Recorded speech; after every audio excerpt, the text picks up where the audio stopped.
वसुधा, तुम्हारी बात सही है, किंतु उन्हें अकेले रहने की आदत हो चुकी है। बहुत सारे समझौते करने होंगे। क्या तुम और अलका कर पाओगे?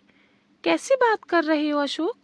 हमारा एक ही तो बेटा है, एक ही परिवार है, सब ठीक होगा। तुम गलत सोच रहे हो। अशोक जानता था यह सब कुछ इतना आसान नहीं है, किंतु वसुधा की जिद के आगे वह ज्यादा कुछ बोल ना सका। वह दोनों जरूरत का कुछ सामान लेकर अपनी कार से मुंबई पहुंच गए। उन्हें देखते ही अलका और राहुल बहुत खुश हो गए। पैसे और जगह की कोई कमी नहीं थी। राहुल ने अपने बाजू वाले कमरे में उनका सामान रखवा दिया। धीरे धीरे 1 माह बीत गया। अब अलका तनाव में रहने लगी। उसकी बेचैनी बढ़ती ही जा रही थी। मन में एक ही बात रहती, यह लोग वापस कब जाएंगे? राहुल से यह पूछने की अभी तक उसकी हिम्मत नहीं हुई थी। एक दिन रात के खाने के उपरांत अपने कमरे में जाकर उसने पति से पूछ ही लिया, राहुल, क्या तुम्हारे मम्मी पापा हमेशा के लिए आ गए हैं? राहुल ने कहा, क्या तुम्हें कोई परेशानी है? यह उनका घर है, जब तक चाहेंगे रहेंगे। यह कैसा बेकार सा प्रश्न है तुम्हारा? राहुल, हमेशा साथ रहना मुझे ठीक नहीं लगता। उनकी वजह से हमारी जीवन शैली कितनी बदल गई है। तुम्हें कुछ निर्णय लेना पड़ेगा। कैसी बात कर रही हो? कैसा निर्णय अलका? माता पिता है वे, क्या कहूँ उनसे? बस आप जाओ यहाँ से। अलका यह सुनकर बौखला गई और कहने लगी, यदि यह उनका घर है तो फिर मेरा घर कहाँ है राहुल?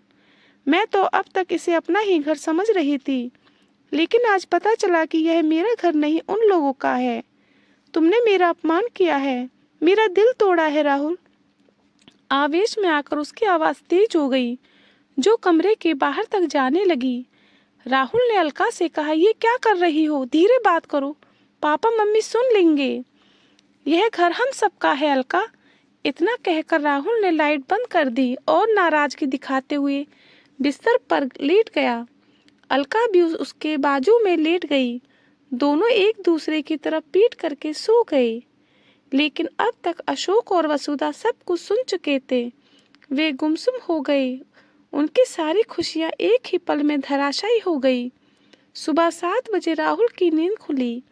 तब उसने अलका को आवाज लगाई, अलका जल्दी चाय दो, आज मीटिंग है, ऑफिस जल्दी जाना है। अलका ने पलटकर कोई जवाब नहीं दिया। राहुल ने उठकर देखा तो अलका पूरे घर में कहीं भी नहीं थी। खाने की टेबल पर एक कागज का टुकड़ा रखा हुआ था। राहुल ने उसे खोलकर देखा। उसमें लिखा था, राहुल, मैं अपने आत्मसम्मान के साथ समझौता नहीं कर सकती। तुमने मेरे आत्मसम्मान को अपमान की चिता पर रखकर जला दिया है। मैं जा रही हूँ। तुम्हें निर्णय लेना ही होगा। आखिर यह घर किसका है, मेरा या उनका? राहुल की आंखों में आंसू टपक रहे थे। उसे उस पत्र में ऐसी जिद नजर आ रही थी जिसे पूरा करना उसके लिए असंभव था। वह तुरंत ही अपने पापा मम्मी के कमरे में गया, किंतु यह देखकर वह हैरान रह गया कि उसके माता पिता भी वहां नहीं थे।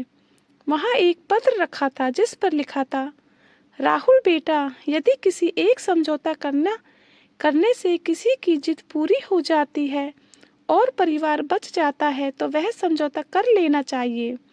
राहुल बेटा, हम बिल्कुल भी नाराज नहीं हैं। हम इसलिए जा रहे हैं कि हमारी वजह से तुम्हारे परिवार में कोई विघ्न बाधा न आए। तुम आज ही जाकर अलका को मान सम्मान के साथ वापस ले आना। यह घर केवल उसी का है। अब हम जाएंगे और मेहमान बनकर ही आएंगे।